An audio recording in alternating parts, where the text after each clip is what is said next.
आपने सुना होगा, प्रसिद्ध घटना है,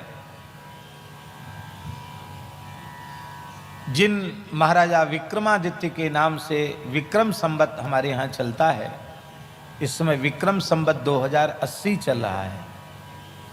चैत्र शुक्ल प्रतिपदा से नया संवत आरंभ होता है, विक्रमादित्य, जिसको विक्रम संवत कहते हैं। विक्रमादित्य जी के दरबारी कवि थे महाकवि कालिदास, उनके दरबारी कवि थे। और विक्रमादित्य के दरबार में भी नवरत्न थे, एक से एक गुणी आते थे विक्रमादित्य के दरबार में। एक दिन एक सुनार आया। सुनार तो जानते ना, स्वर्णकार, सुनार सोने का जो आभूषण आदि बनाते, बड़ा कलाकार था महाराज। उस स्वर्णकार ने 3 सोने की मूर्तियां प्रस्तुत की, और तीनों पुत्तलिकाएं थी, स्वर्ण पुत्तलिका थी,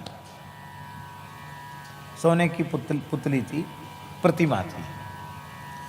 250-250 ग्राम सोने की थी एक मूर्ति, 250 ग्राम सोने की, माने कितना हुआ? तीनों मूर्तियां मिलाकर कितनी हुई? 750 ग्राम की मूर्तियां थीं। और उसने तीनों मूर्तियां विक्रमादित्य के सामने रखी। बोले तीनों देखने में एक जैसी हैं, ऊपर से नीचे तक एक बाल के बराबर भी इनकी कलाकारी कारीगरी में कोई अंतर नहीं है, और सब शुद्ध सोना है, और सबका वजन भी एक जैसा है। तो इनकी कीमत क्या होगी? आपके दरबार में तो बड़े बड़े गुणी हैं, इनका मूल्यांकन करें। एक से एक बुद्धिमान उठे, एक एक करके मूर्ति को उठाया, नापा, तौला, आगे पीछे ऊपर नीचे सब जगह से देखा। अंत में उन्होंने कहा कि भाई सोना भी वही है, कलाकारी कारीगरी भी वही है, तो इन मूर्तियों की कीमत भी तीनों की एक जैसी ही होनी चाहिए। एक एक करके बड़े बड़े गुणियों ने सबने यही बात कह दी। मूर्तिकार संतुष्ट नहीं हुआ, उसने कहा कि हमारी कला का मूल्यांकन इस दरबार में नहीं हुआ, मैं निराश होकर विक्रमादित्य के दरबार से जा रहा हूं। तो विक्रमादित्य ने महाकवि कालिदास जी की ओर देखा,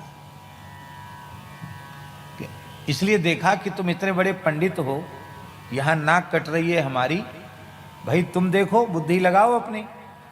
तो कालिदास जी, उन्होंने तीनों मूर्तियों को पृथक पृथक देखा।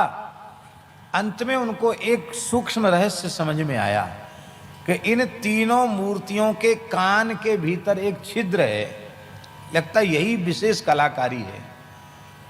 तो उन्होंने दिमाग लगाया, एक पतला सोने का तार मंगाया, और एक मूर्ति के भीतर सोने का तार डाला, तो इधर डाला और इधर से वो तार निकल गया। उस मूर्ति को कालिदास जी ने अलग रख दिया।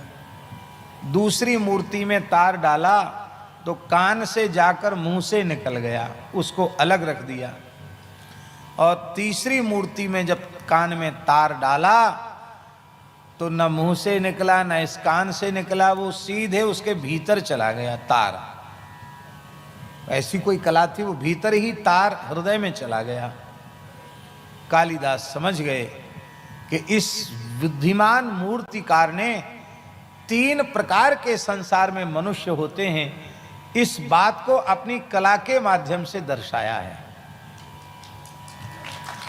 एक ऐसे होते हैं जो अच्छी बातों को, उपदेश की बातों को सुनते हैं, इधर से सुनते इधर से निकाल देते हैं। एक ऐसे होते हैं जो सुन करके याद कर लेते हैं, दूसरे को सुना देते हैं। और तीसरे ऐसे होते हैं जो सुन करके अपने हृदय में उतार लेते हैं, जीवन में उतार लेते हैं। ये 3 प्रकार के मनुष्य होते हैं। तो कालिदास जी ने कहा, बहुत ध्यान से सुने, बड़ी ऊंची बात कही जा रही है। कालिदास जी ने कहा कि जिस मूर्ति के तार इस कान से उस कान के बाहर निकल गया,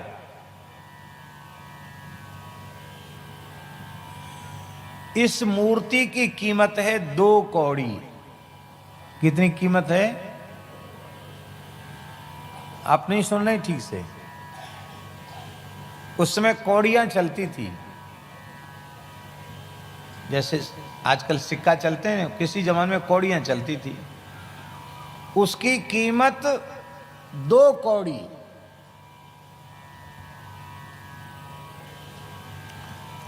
अब आप लोग बता सकते हैं 250 ग्राम सोने की कीमत 2 कौड़ी हो सकती है?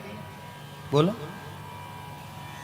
फिर उसकी मूर्ति बनाई गई हो, उसमें पूरी कलाकारी दिखाई गई हो, इतना श्रम किया गया हो, तो उसकी कीमत 2 कौड़ी तो नहीं हो सकती, लेकिन इसकी कीमत 2 कौड़ी।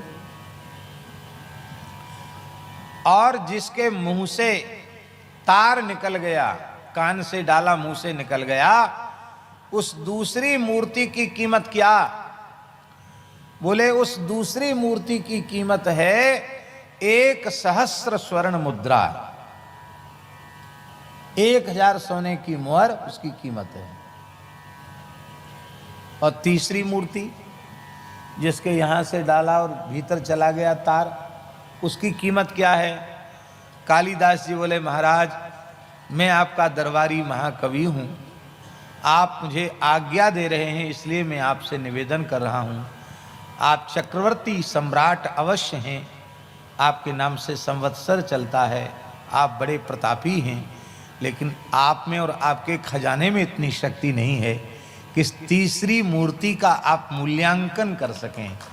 ये अमूल्य है, आपकी सारी संपत्ति को न्यौछावर करके भी इसकी कीमत लगाई नहीं जा सकती। एक जैसी बनी है, पर इसमें भेद है, इसमें फर्क है।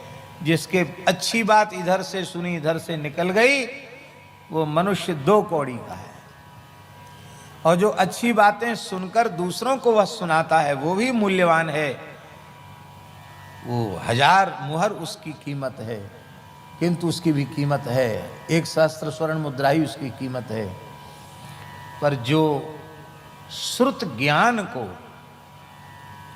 अपने हृदय में उतार लेता है, उसके अनुरूप जीवन जीने का प्रयास करता है, उसके अनुरूप जीवन जीने लग जाता है, वह मनुष्य अमूल्य होता है। और ऐसे ही मनुष्य को महत्पुरुष कहते हैं, उसी को आचार्य कहते हैं, उसी को भगवत भक्त कहते हैं, उसी को सिद्ध पुरुष कहते हैं, उसी को आदर्श पुरुष कहते हैं। बोलो भक्तवत्सल भगवान की। इसलिए जहां कहीं कथा की बात है, वहां ये बात अवश्य कही दी गई कि यह कर्ण नाडीम पुरुषस्य यातो भवप्रदाम गेहरतिम चिनत्ति। कथा का रसायन कान के माध्यम से हृदय में जाना चाहिए। शास्त्री जी, हम सत्य पर लंबा चौड़ा व्याख्यान दें, इसकी अपेक्षा उत्तम है कि एक वाक्य ही व्याख्यान के रूप में भले ही जीवन में न देवें, पर जीवन भर सत्य की उपासना करें, सत्य हमारे जीवन में प्रतिष्ठित हो, ये बहुत ऊंची बात है।